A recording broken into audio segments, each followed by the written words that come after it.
بہت ہی زبردست موقع ہے، آپ سے کلین مسئلہ سے تھوڑا بسم اللہ الرحمن الرحیم. بیان سے پہلے نعت کی چند اشعار پیش خدمت ہے. دروشی پڑھ لیجیے. اللہم صلی علی محمد وعلی آل سیدنا محمد وبارک وسلم.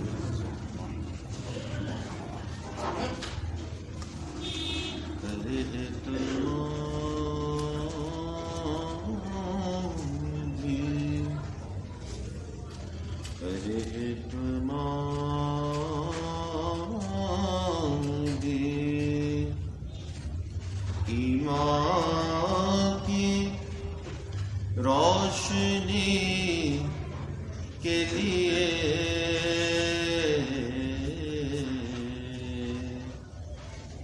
درود شریعت ہے، ذکر محمدی کے لیے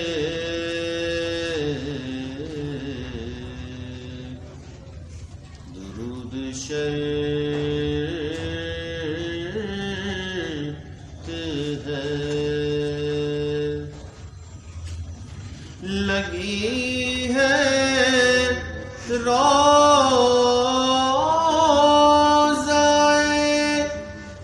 پر نور پر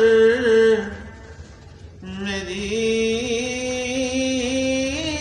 آنکھیں، لگی ہے روزائے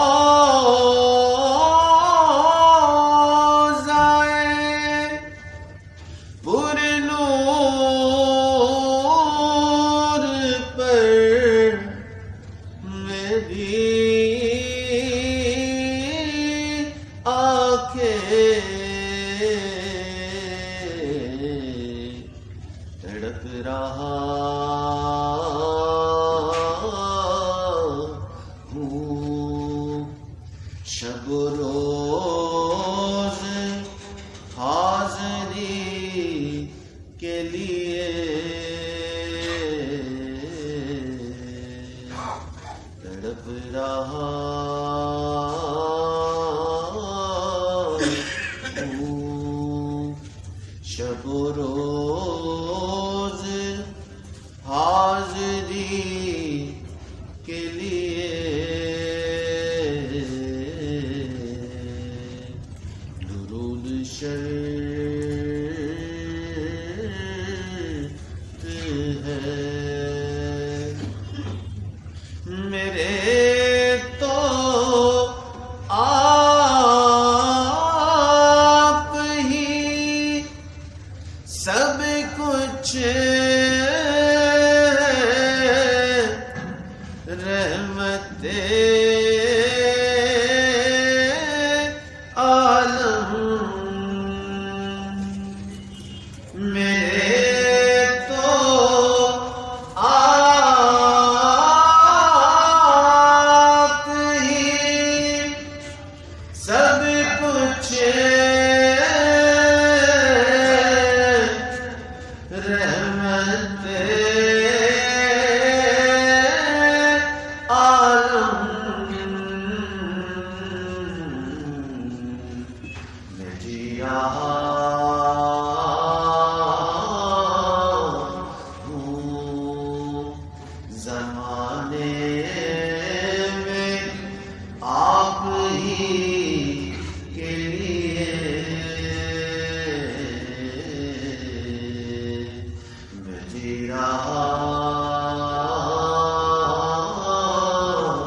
ہوں زمانے میں آپ ہی کے لیے. درود شریعت ہے، ذکر محمدی کے لیے.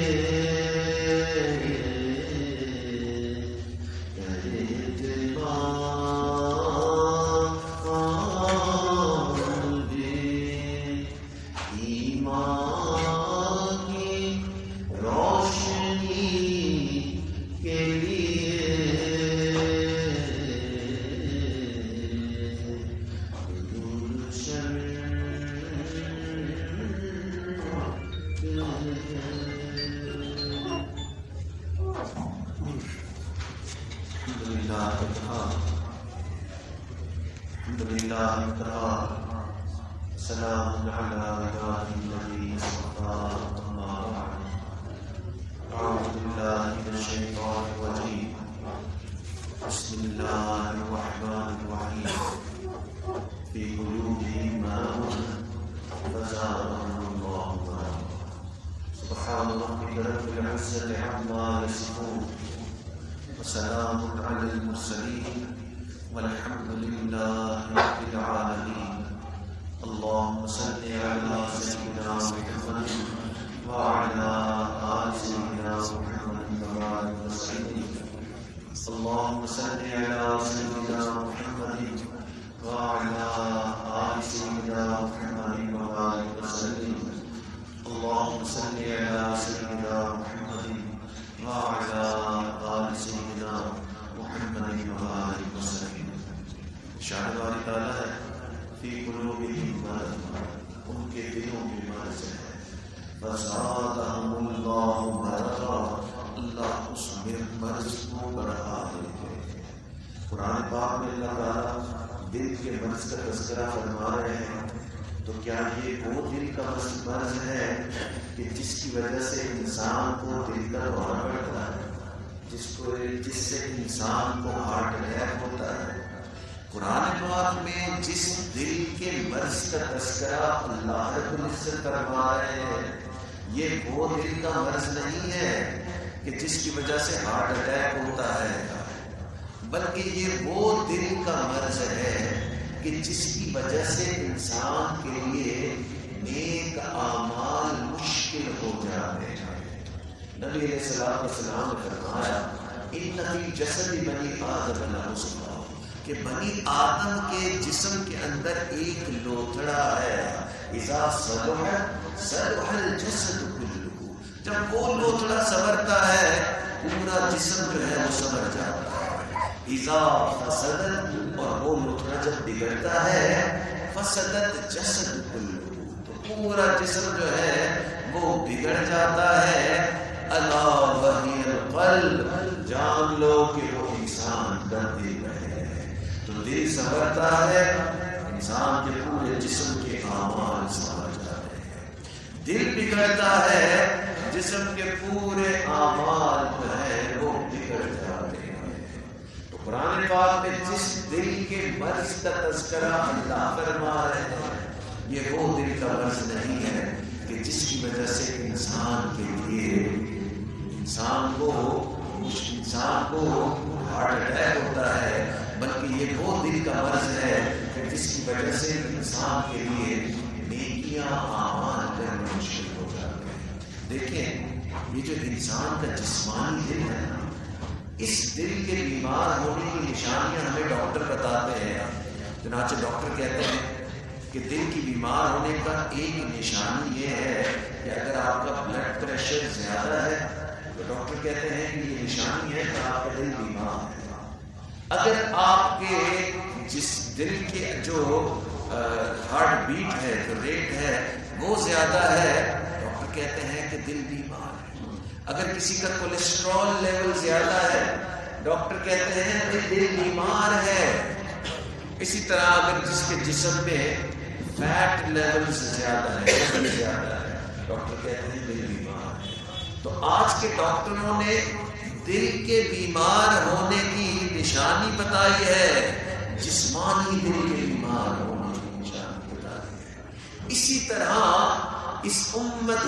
کے مشائخ نے اس روحانی دل کے بیمار ہونے کی بھی نشانیاں بتائی اور روحانی دل کے بیمار ہونے کی پہلی نشانی یہ ہے کہ انسان کو عبادت بوجھ لگنے لگتی ہے فجر میں اٹھنا بوجھ لگتا ہے قرآن پاک پڑھنا بوجھ لگتا ہے مسجد میں آنا بوجھ لگتا ہے دینی کام کرنا بوجھ لگتا ہے تو دل کے بیمار ہونے کی ایک نشانی یہ ہے کہ نیکی بوجھ لگتی ہے اور دل کے بیمار ہونے کی دوسری نشانی یہ ہے کہ گناہ چھوڑنا جو ہے وہ مشکل ہو جاتا ہے انسان کو عادت لگ جاتی ہے وہ کہتا بھی ہے کہ جی غلط چیز ہے نہیں کرنی چاہیے مگر طبیعت اسے چھوڑنے پہ آمادہ نہیں ہوتی.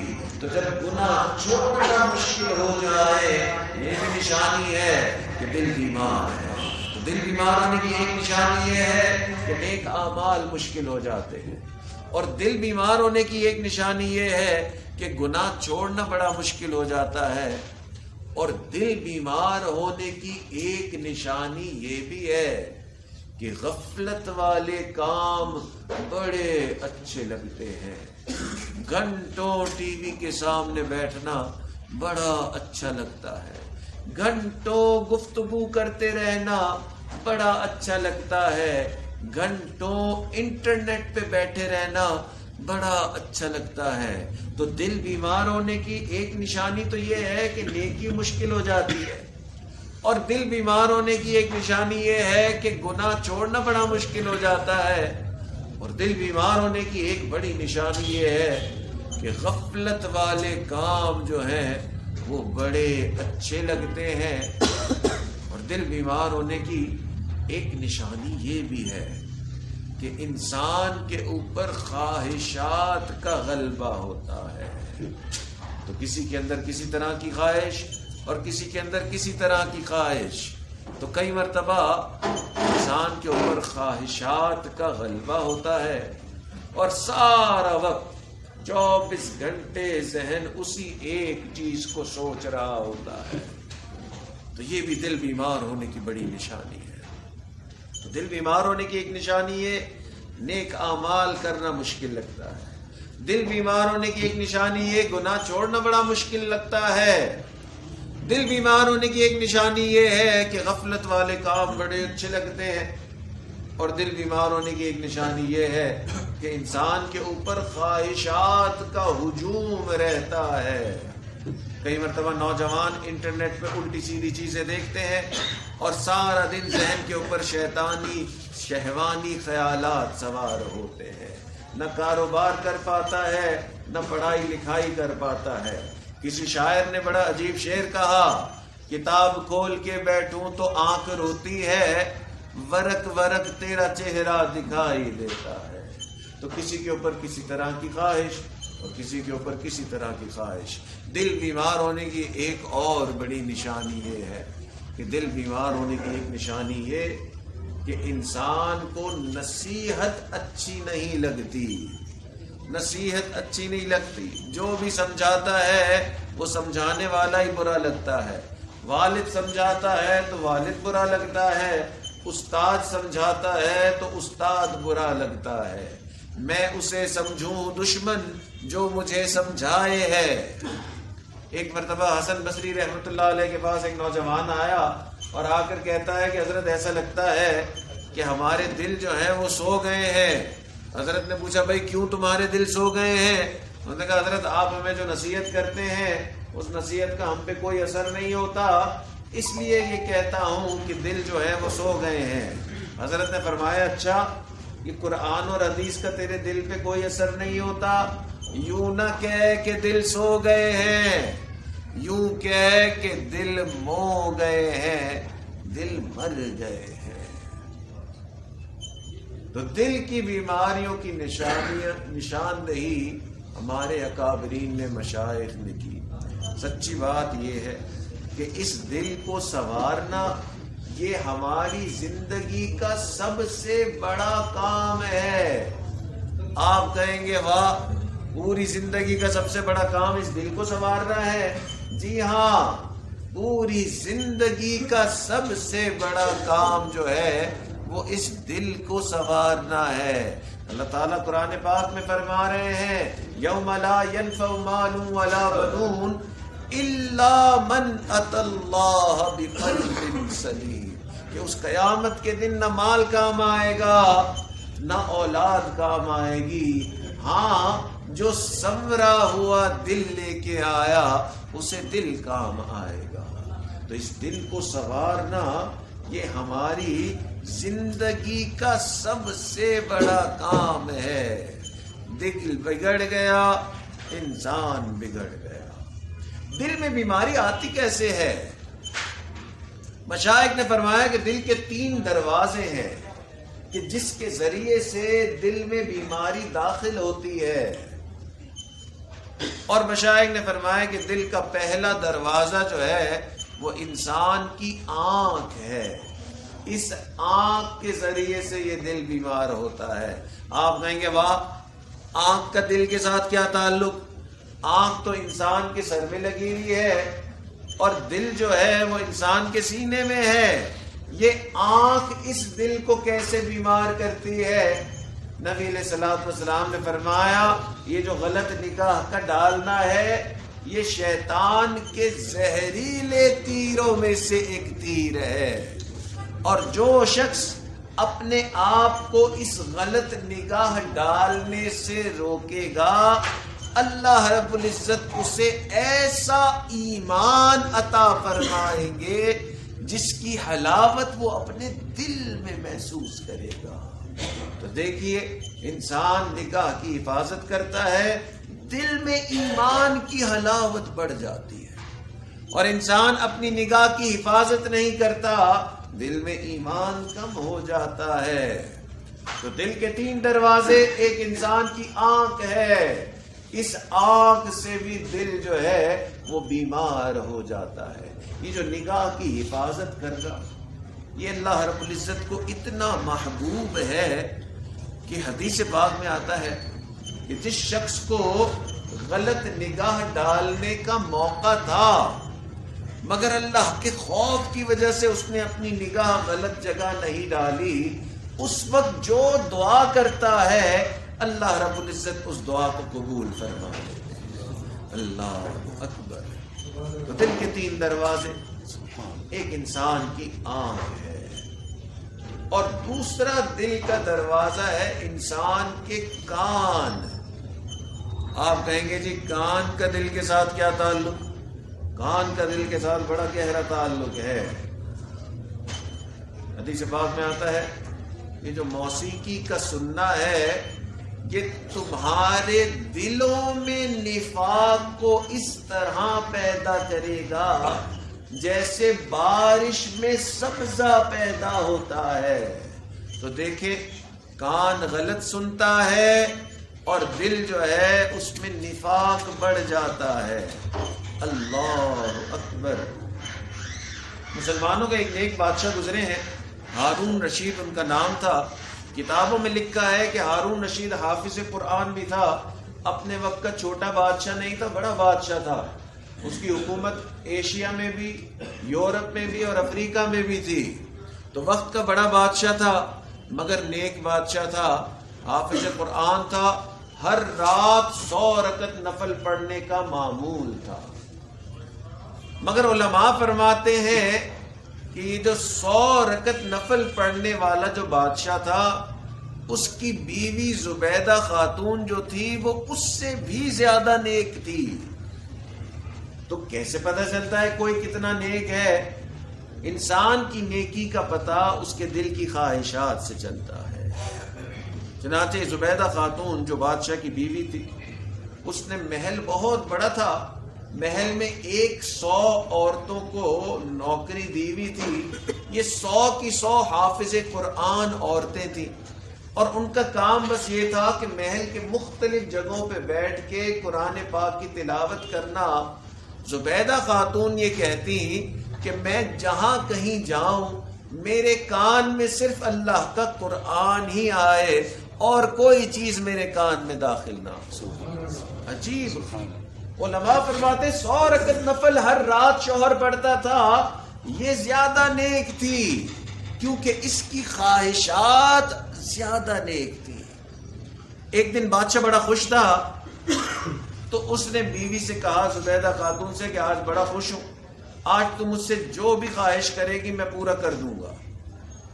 زبیدہ خاتون نے کہا کہ سوچ لیں بادشاہ سلامت. بادشاہ نے کہا کہ جی بڑا بادشاہ ہوں، اتنے بڑی بڑی جگہوں کا بادشاہ ہوں، تو جو خواہش کرے گی میں آج پوری کروں گا تیری خواہش. تو زبیدہ خاتون نے کہا کہ بادشاہ سلامت میرے دل کی خواہش تو یہ ہے کہ یہ عراق کے اندر یہ جو دریائے فرات بہتا ہے نا، اس میں سے آپ ایک نہر نکالیں اور اس نہر کو میدان عرفات تک لے جائیں.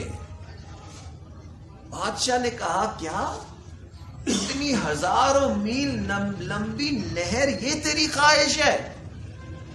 اس نے کہا بادشاہ سلامت آپ نے وعدہ کیا ہے کہ آج جو خواہش کروں گی وہ پورا کر دیں گے، تو میری یہ خواہش ہے.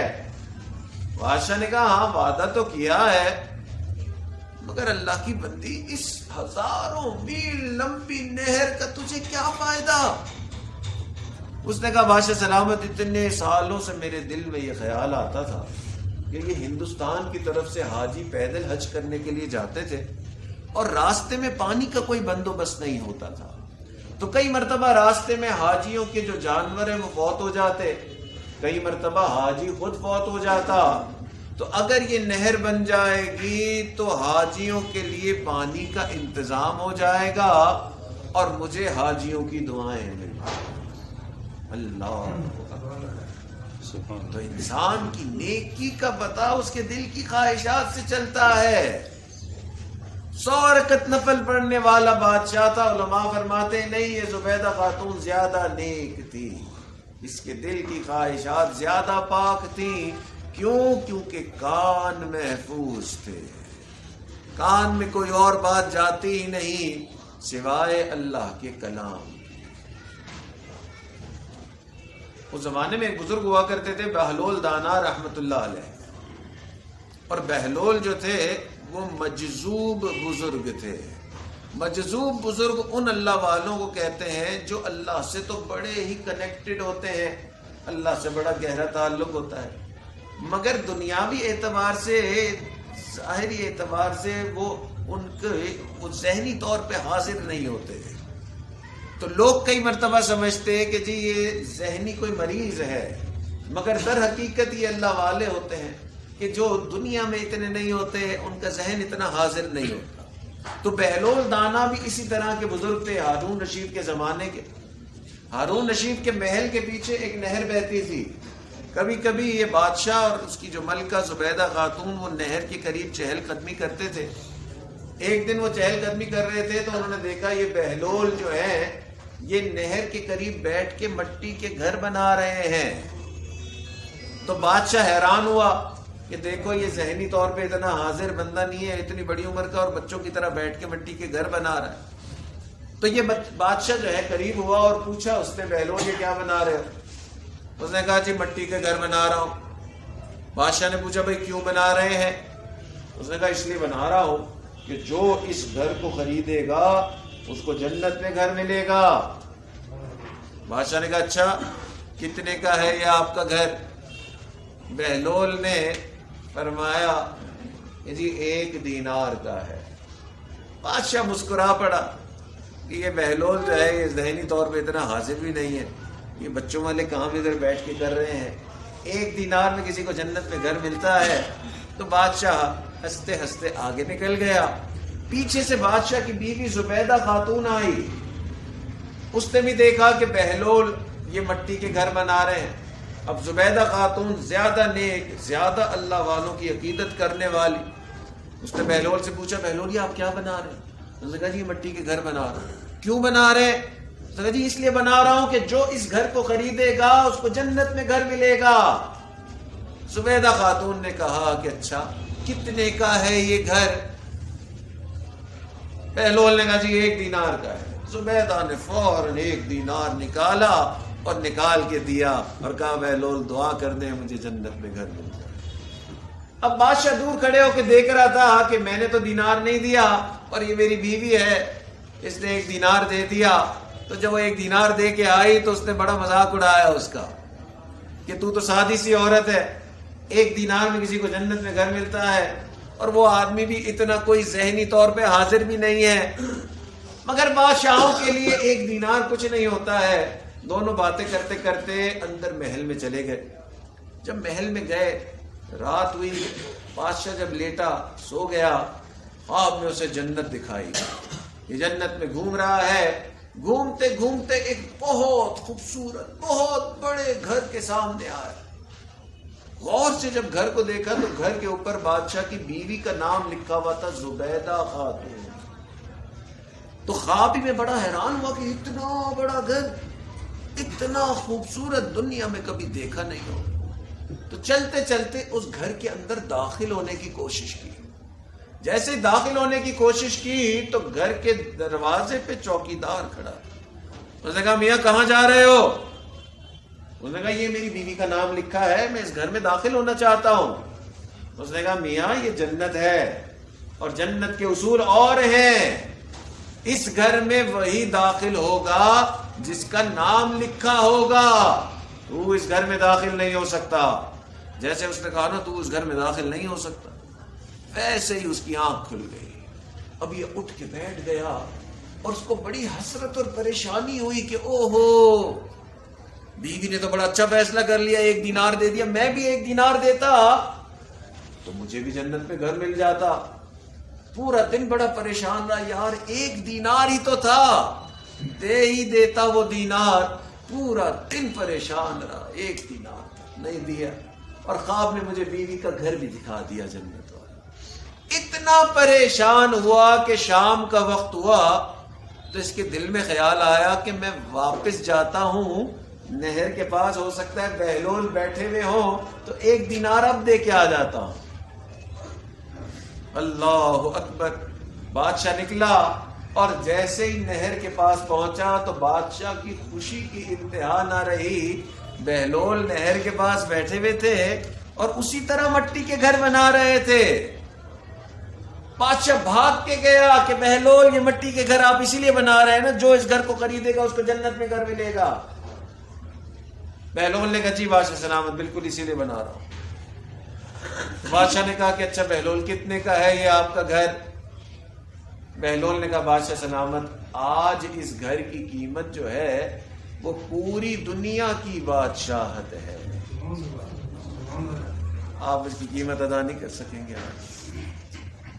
بادشاہ نے کہا بہلول کل تو آپ نے کہا تھا 1 دینار، آج پوری دنیا کی بادشاہت ہے. بہلول نے کہا جی بادشاہ سلامت کل بن دیکھا معاملہ تھا، آج دیکھا ہوا معاملہ ہے. اللہ 100 رکعت نفل پڑھنے والا بادشاہ. مگر علماء فرماتے نہیں بیوی زیادہ نیک تھی کیونکہ اس کے کان محفوظ تھے، اس کان میں کوئی اور بات جاتی ہی نہیں سوائے اللہ کے قرآن. تو دل کے 3 دروازے، ایک انسان کی آنکھ ہے، ایک انسان کے کان ہے، اور تیسرا انسان کی زبان ہے. اس زبان سے یہ دل سب سے زیادہ مردہ ہوتا ہے، کیونکہ روزمرہ میں جو ہم گناہ کرتے ہیں سب سے زیادہ گناہ اس زبان سے ہی کرتے ہیں. اسی زبان سے ہم جھوٹ بولتے ہیں. حدیث پاک میں آتا ہے کہ جھوٹ بولنے والا اللہ اور اس کے رسول کے قریب نہیں ہو سکتا.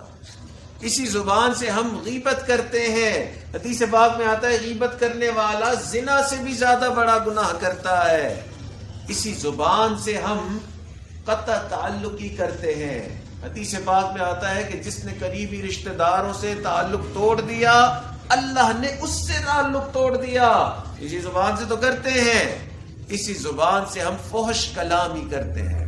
اسی زبان سے ہم لوگوں کے دل توڑتے ہیں. حدیث پاک میں آتا ہے کبھی کبھی اس زبان سے ایک ایسا لفظ نکل جاتا ہے کہ اللہ تعالیٰ قیامت تک کے لیے اس شخص سے ناراض ہو جاتا ہے. اللہ اکبر. تو یہ زبان جو ہے کئی مرتبہ یہ انسان کے لیے بہت بڑی دل کی بیماری کا سبب بن جاتا. ہم سمجھتے ہیں اس زبان سے جو بھی نکال دیں کوئی فرق ہی نہیں پڑتا. اس زبان سے نکلا ہوا ہر لفظ اللہ کے ہاں بڑی قدر و قیمت رکھتا ہے. دیکھیے اس زبان سے 2 کلمے آپ کہیں لا الہ الا اللہ محمد الرسول اللہ صلی اللہ علیہ وسلم. 2 کلمے اس زبان سے نکلتے ہیں. 100 سال کا کافر، 100 سال کا گناہگار، ان 2 کلموں کے نکلنے پہ اللہ تعالیٰ 100 سال کے کفر اور گناہ کو معاف فرما دیتا. تو پتہ چلا کہ زبان سے نکلا ہوا ہر لفظ اللہ کے یہاں بڑی قدر و قیمت رکھتا ہے. اور ہم سمجھتے ہیں کہ زبان سے کچھ بھی کہہ دیں اس کا کوئی اثر نہیں. اللہ اکبر. کتابوں میں ایک واقعہ لکھا ہے ایک بندہ حج کے لیے گیا، ایک کاروان حج کے لیے گیا. حج سے واپسی پہ اس کاروان میں ایک بوڑھی عورت بھی اونٹ پہ بیٹھی تھی، وہ گم ہو گئی، اپنے لوگوں سے دور ہو گئی.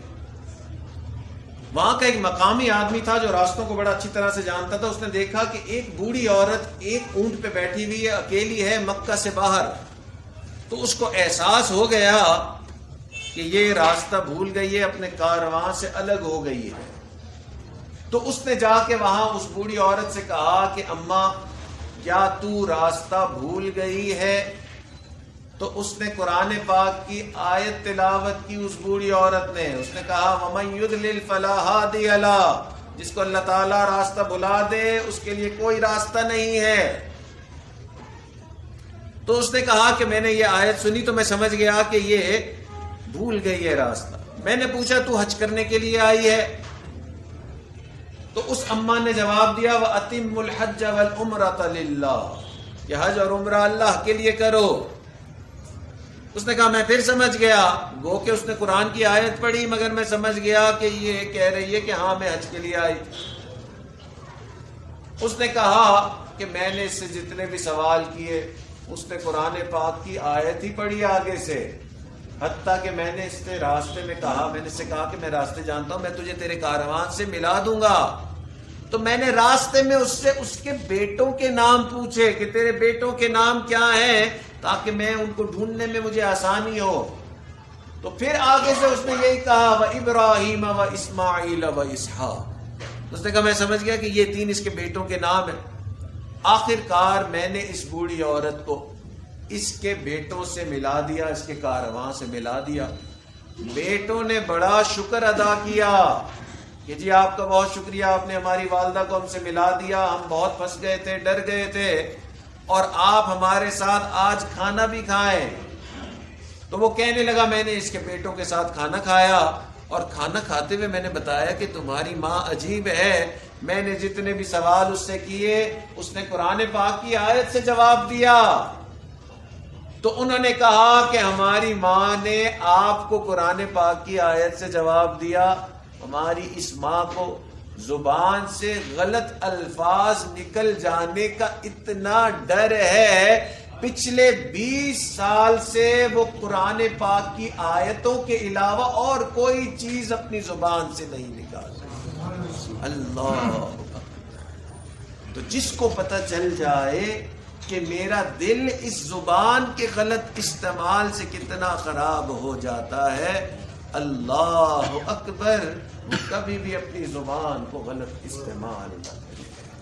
اس زبان سے نکلے ہوئے الفاظ کئی مرتبہ اچھے ہوتے ہیں تو اتنے اچھے کہ حدیث پاک میں آتا ہے کہ اللہ تعالیٰ اس خوبصورت محبت والے الفاظ نکلنے کی وجہ سے اس شخص کے لیے قیامت تک کے لیے رضا لکھ دیتے ہیں.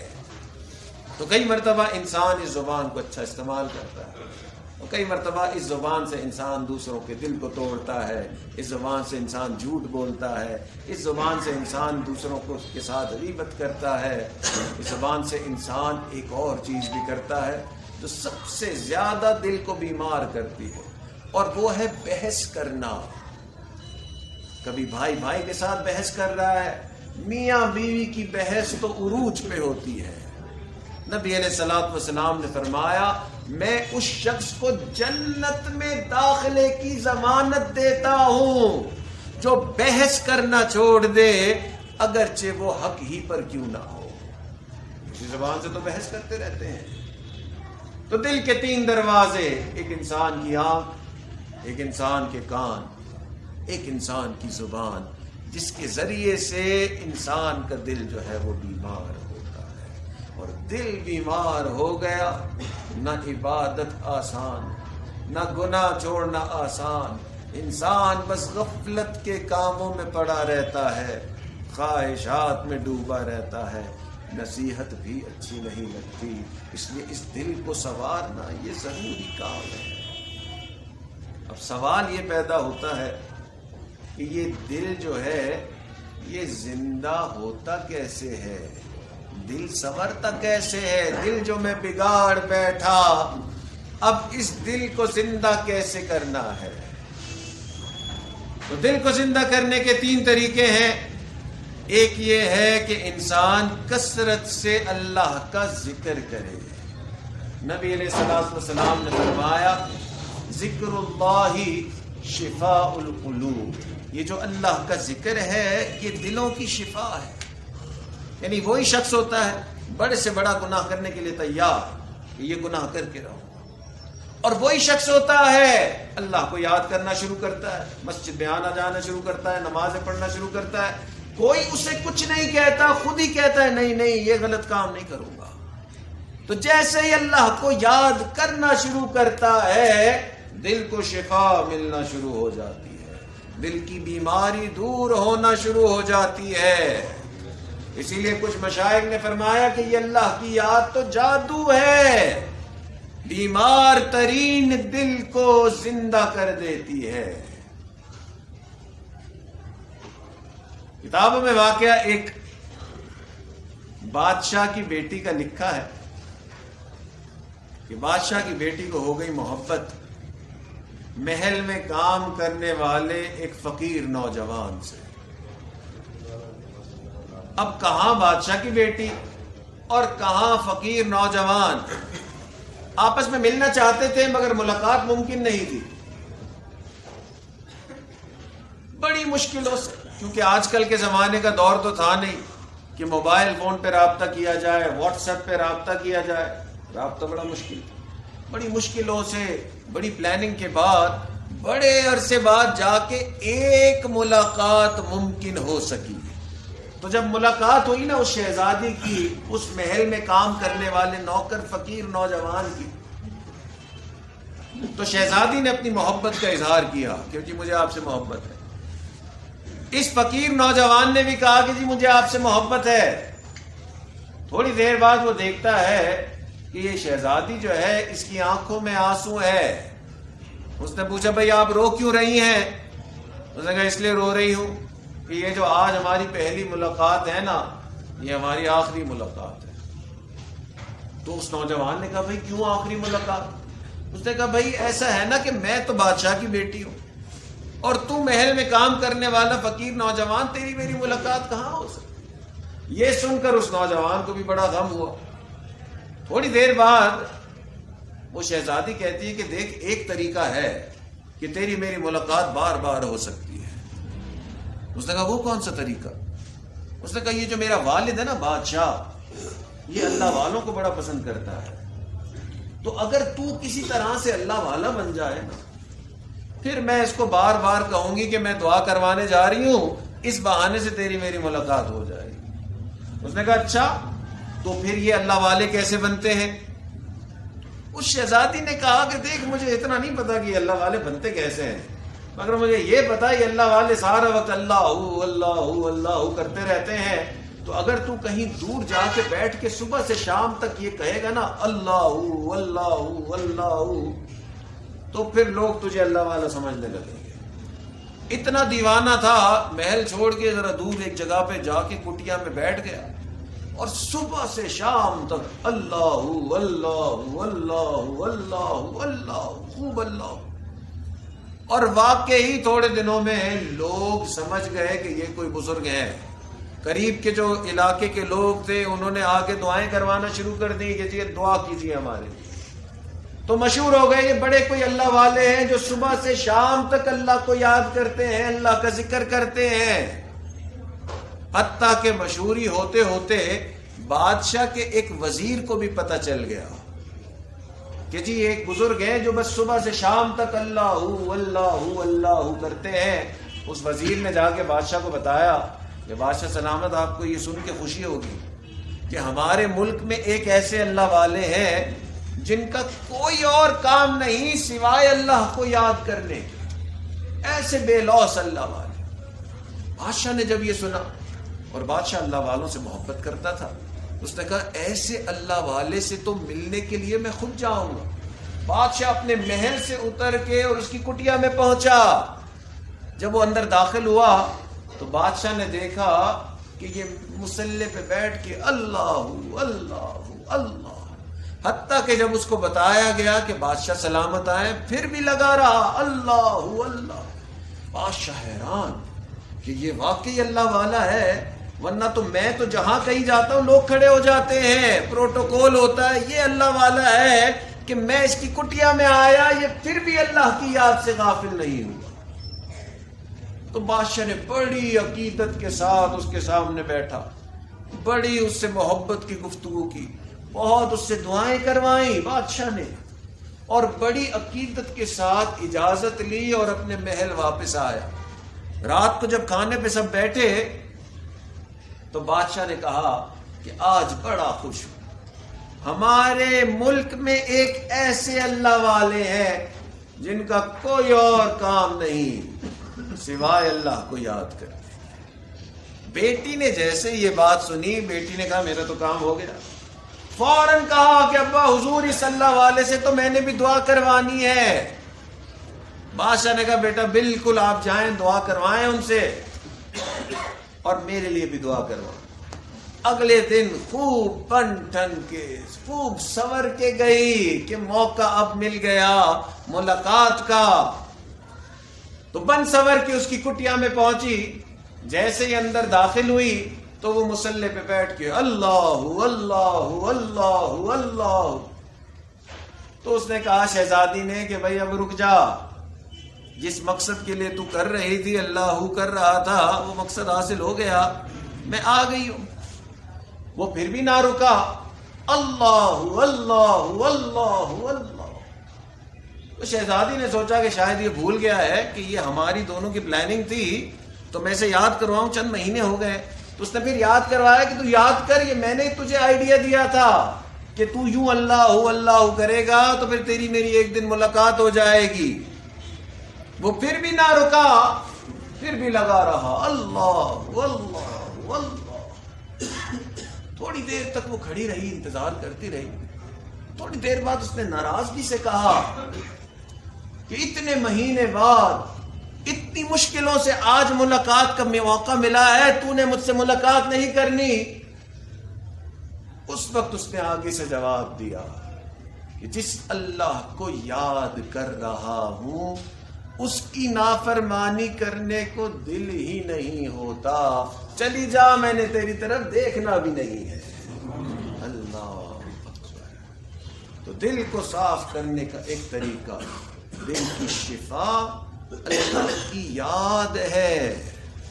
اسی لیے اللہ والوں نے اللہ سے اللہ کی یاد کو مانگا کہ جس کو اللہ کی یاد مل گئی اس کا دل سنور گیا، کہ اللہ کے نبی نے فرمایا کہ اللہ کی یاد یہ دلوں کی شفا ہے۔ اس لیے اللہ والوں نے خوب اللہ سے اللہ کی یاد کو مانگا کہ اللہ کسی طرح سے تیری یاد آ جائے۔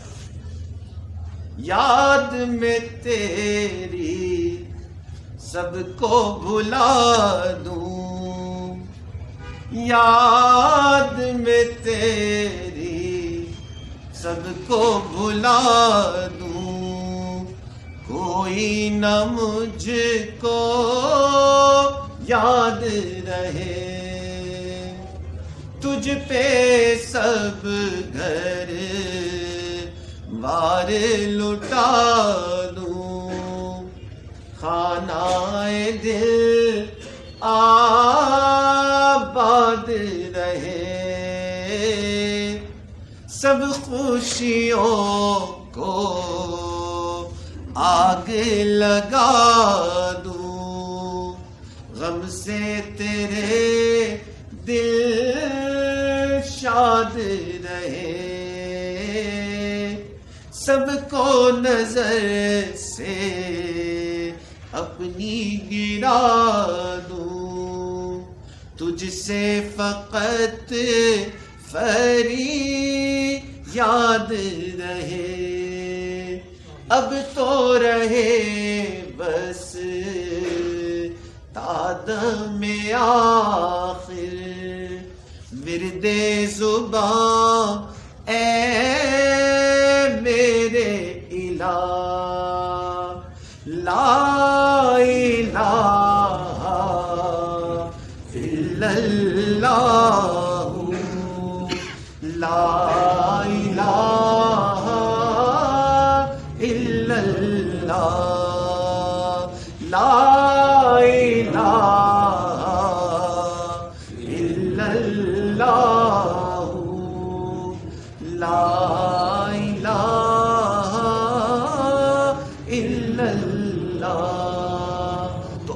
والوں نے اللہ سے اللہ کی یاد کو مانگا کہ اس یاد سے یہ دل کی بیماری جو ہے یہ دور ہو جاتی ہے. جس نے اللہ کو یاد کر لیا اس کا دل زندہ ہو گیا. کئی مرتبہ یہ یاد کرنا مشکل ہو جاتا ہے تو اللہ رب العزت نے ایک راستہ اور بھی رکھا ہے اس دل کو زندہ کرنے کے لیے. اور وہ کیا ہے کہ انسان اس دل کو دھو لے. دل کو دھو لے. دل کیسے دھلتا ہے جی؟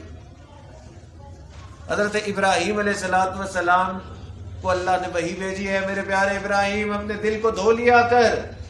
حضرت ابراہیم نے عرض کیا یا اللہ پانی تو یہاں جاتا نہیں، کیسے اس دل کو دھوؤں؟ اللہ نے فرمایا میرے پیارے ابراہیم یہ دل جو ہے یہ پانی سے نہیں دھلتا، یہ دل جو ہے یہ ندامت کے نکلے ہوئے آنسوؤں سے دھلتا ہے. انسان اللہ کے سامنے توبہ کرتا ہے، اللہ تعالیٰ دل کو دھو لیتے ہیں.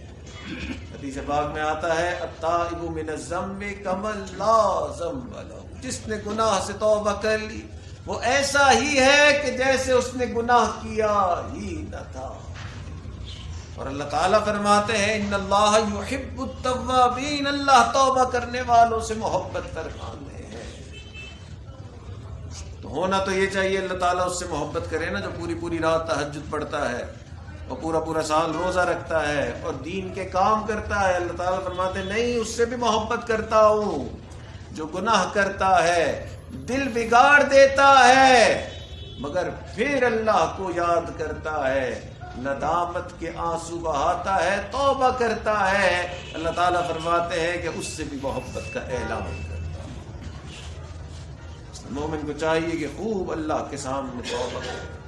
اور یہ مبارک مہینہ جو آ رہا ہے یہ در حقیقت وہی مہینہ کہ جس کے اندر اللہ نے ارادہ کر لیا کہ جیسا بھی گناہگار ہو، جیسا بھی غافل ہو، جس طرح کی بھی گڑبڑ کر کے آیا ہے، جیسی بھی غفلت میں ڈوبا ہوا ہے، اللہ نے اس مبارک مہینے میں ارادہ کر لیا کہ اللہ تعالیٰ معاف کرنا چاہ رہے ہیں.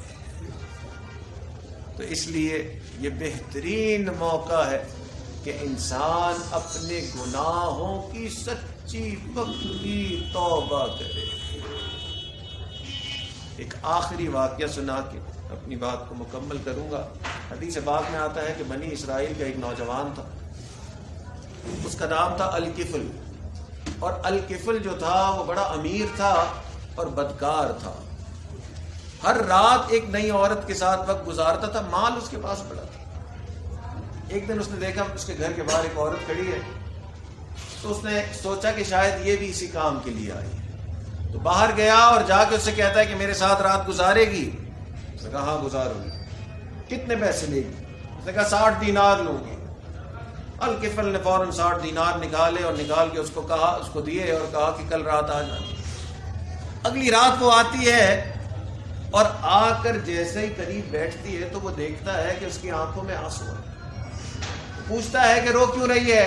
میں نے پیسے پورے نہیں دیے. اس نے کہا پیسے تو پورے دے دیے، اس لیے رو رہی ہوں کہ زندگی میں کبھی یہ گناہ نہیں کیا، مال کی وجہ سے اتنی مجبور ہو گئی ہوں کہ آج جسم بیچنا پڑ رہا ہے. یہ کہہ کے اور رونے لگی. پھر روتے ہوئے کہتی ہے کہ میں تو اللہ کی وہ بندی کہ اللہ نے ہمیشہ مجھے عبادت کرتے ہوئے دیکھا، آج میرا مالک مجھے اتنا بڑا گناہ کرتے ہوئے دیکھے. یہ کہہ کے پھر رونے لگی. اب یہ پریشان ہو گیا، اس نے کہا یہ تو غلط عورت آ گئی ہے یہاں. حتیٰ کہ روتے ہوئے کہتی ہے کہ اگر آج میں نے یہ گناہ کر لیا تو مجھے اللہ کے عذاب سے کوئی نہیں بچا سکے گا. اس وقت یہ الکفل سوچتا ہے کہ اس عورت نے زندگی میں کبھی یہ گناہ کیا نہیں اور اسے یہ ڈر ہے کہ مجھے اللہ کے عذاب سے کون بچائے گا. تو میں نے تو زندگی کی ہر رات یہ گناہ کیا ہے، مجھے اللہ کے عذاب سے کون بچائے گا. تو پریشان ہو گیا. اس پریشانی کے عالم میں اس عورت سے کہتے ہیں کہ اچھا چلی جا، میں تیرے سے یہ غلط کام نہیں کرتا اور یہ پیسے بھی رکھ لے. وہ عورت اٹھ کے جانے لگی. ابھی وہ دروازے پہ تھی تو اس نے کہا میری ایک اور بات سنتی بھی جا. آج سے میں نے بھی ارادہ کر لیا ہے کہ اب یہ غلط کام نہیں کروں، میں بھی آج سے توبہ کروں۔ اللہ کی شان، اس الکفل کی اسی رات انتقال ہو گیا۔ اب لوگ جانتے تھے، کسی نے کہا کہ زانی فوت ہو گیا، کسی نے کہا بدکار فوت ہو گیا، کسی نے کہا گناہگار فوت ہو گیا۔ حدیث پاک میں آتا ہے، نبی علیہ الصلوۃ والسلام نے فرمایا کہ اللہ کو اس کی توبہ، زندگی کی آخری رات پہ کی ہوئی توبہ اتنی پسند آئی کہ اللہ کو یہ پسند نہیں آیا کہ لوگ اس کے بارے میں بات کیوں کر رہے ہیں۔ اللہ رب العزت نے اس کے دروازے پہ لکھ دیا، غفر اللہ للکفل، اللہ نے اس الکفل کی مغفرت فرما۔ جب انسان توبہ کرتا ہے، اللہ تعالیٰ نہ صرف گناہوں کو معاف فرماتے ہیں، بلکہ اللہ رب العزت کی محبت ایسی اپنے بندے کے ساتھ کہ اللہ تعالیٰ یہ بھی پسند نہیں فرماتے کہ لوگ اس کے بارے میں باتیں کریں۔ اور کچھ اللہ کے ایسے بندے ہوتے ہیں، ان کی توبہ اتنی قبول ہوتی ہے، اللہ ان کے گناہوں کو معاف کر کے ان کے سارے گناہوں کو نیکیوں میں تبدیل فرما دیتے۔ تو ان مبارک راتوں میں، اور یہ جو آگے آنے والا مبارک مہینہ ہے، یہ واقعتاً اللہ کو منانے کا مہینہ ہے، اس دل کی بیماریاں دور کرنے کا مہینہ ہے۔ اللہ تعالیٰ ہمیں اس مبارک مہینے سے پورا فائدہ اٹھانے کی توفیق عطا فرمائے۔ اللہ اس مبارک مہینے کی برکتوں کو سمیٹنے کی توفیق عطا فرمائے۔ اللہ تعالیٰ اس مسجد پر اپنی خاص رحمتیں برکتیں نازل فرمائے، اور حضرت نے جس محبت شفقت سے یہاں بلایا، اللہ تعالیٰ حضرت کی عمر میں بھی برکتیں عطا فرمائے، اور حضرت کا سایہ ہمارے سروں پہ تا دیر قائم و دائم فرمائے۔ آخر دعوانا ان الحمدللہ رب العالمین۔ دعا سے پہلے جیسے کہ حضرت نے فرمایا تھا، تھوڑی دیر کے لیے مراقبہ کر لیں، آنکھوں کو بند کر لیں، سر کو جھکا لیں، دنیا اور جو کچھ دنیا میں ہے اس سے کٹ کے اللہ کی یاد میں ڈوب جائیں۔ تھوڑی دیر کے لیے اپنے دلوں میں اللہ کو یاد کر لیں، آنکھوں کو بند کر لیں، سر کو جھکا لیں۔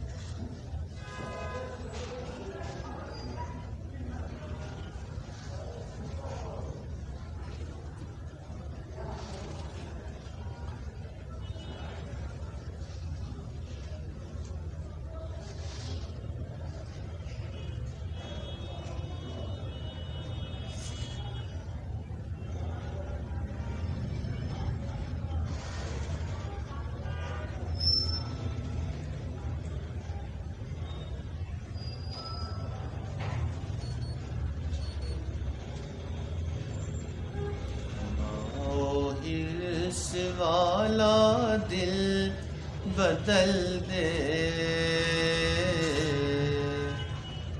ہوا و حرص والا دل بدل دے، میرا غفلت میں ڈوبا دل بدل دے، بدل دے دل کی دنیا، دل بدل دے، بدل دے دل کی دنیا، دل بدل دے، کرم فرما خدایا دل بدل دے، گناہگاری میں کب تک عمر کاٹوں، گناہگاری میں کب تک عمر کاٹوں، بدل دے میرا رستہ، دل بدل دے، سنوں میں نام تیرا دھڑکنوں میں،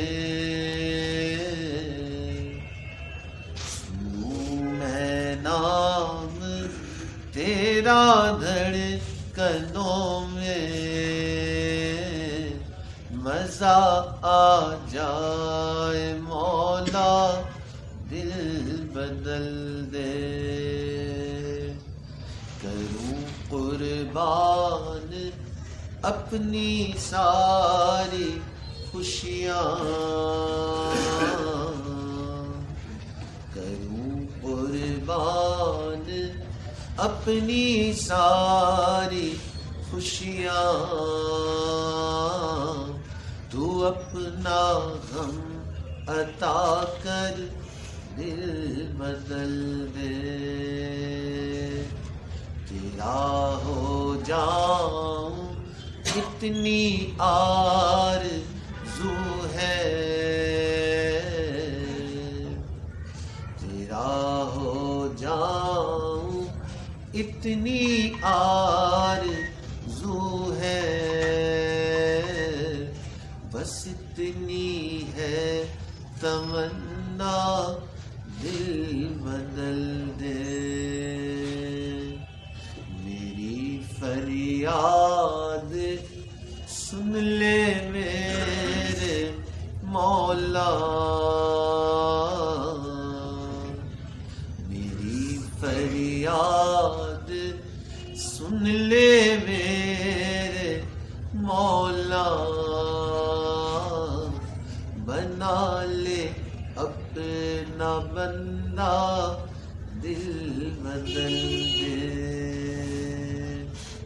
ہمارا حرص والا دل بدل دے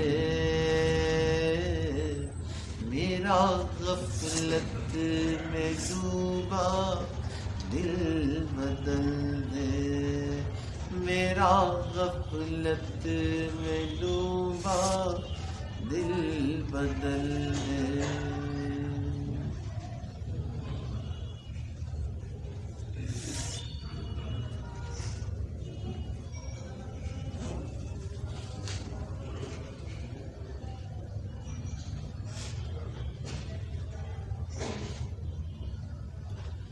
لا الہ الا اللہ محمد رسول اللہ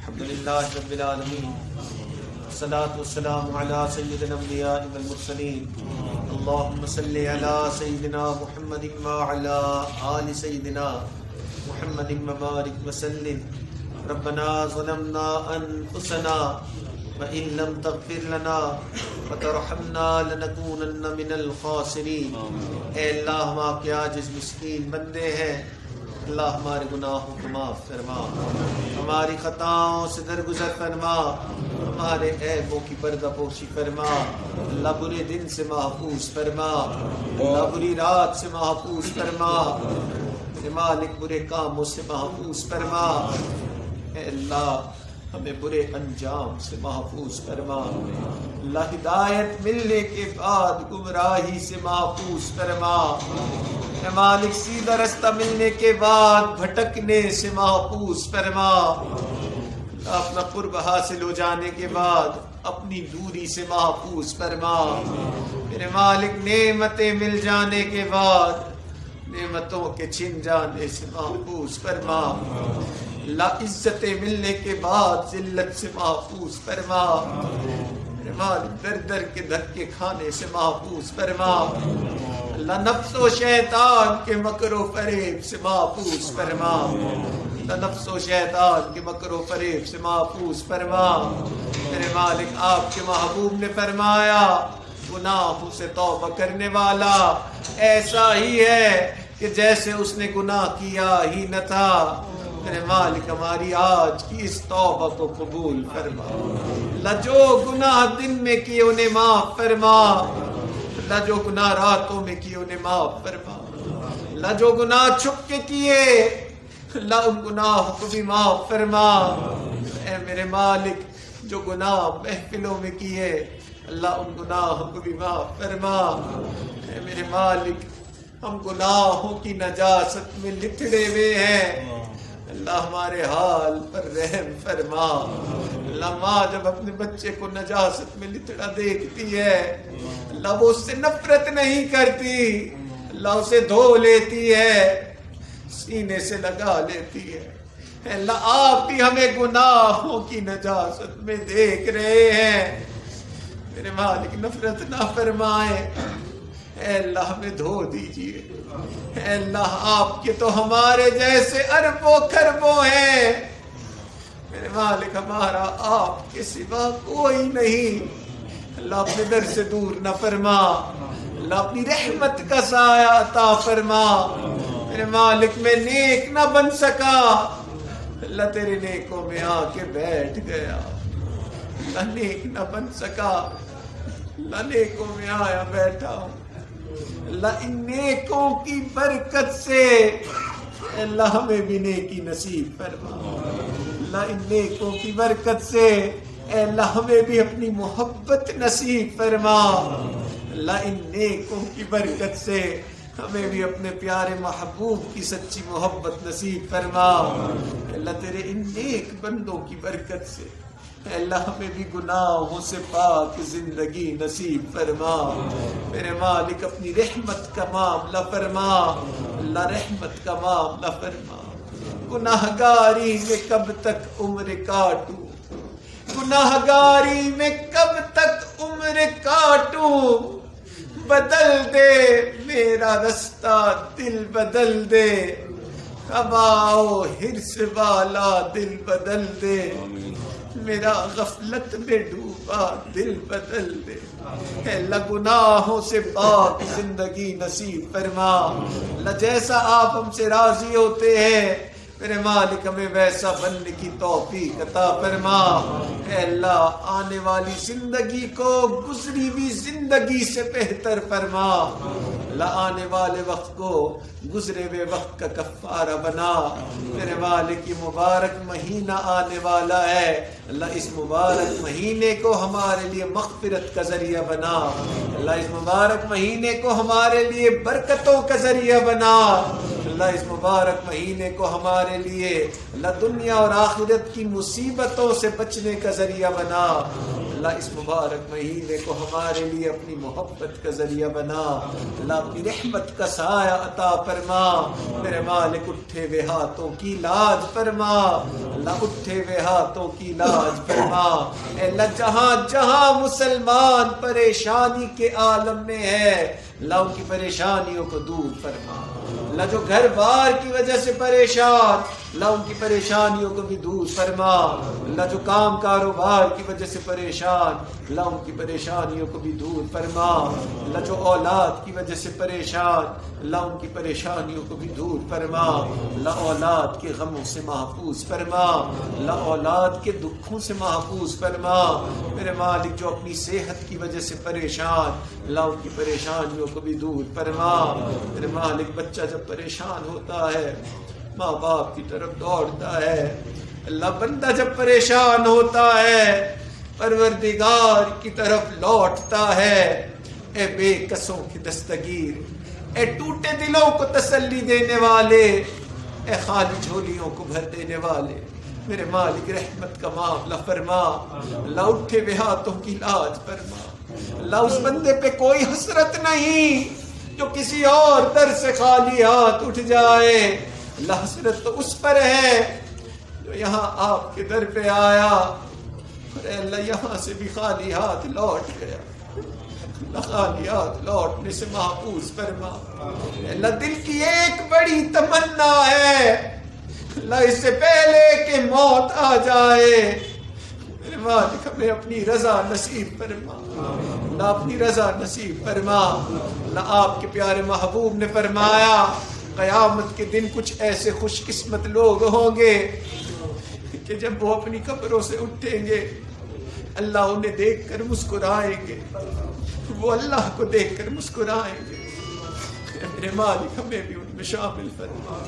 اللہ چھوٹا منہ ہے بڑی بات ہے, میرے مالک ہمیں بھی ان میں شامل فرما.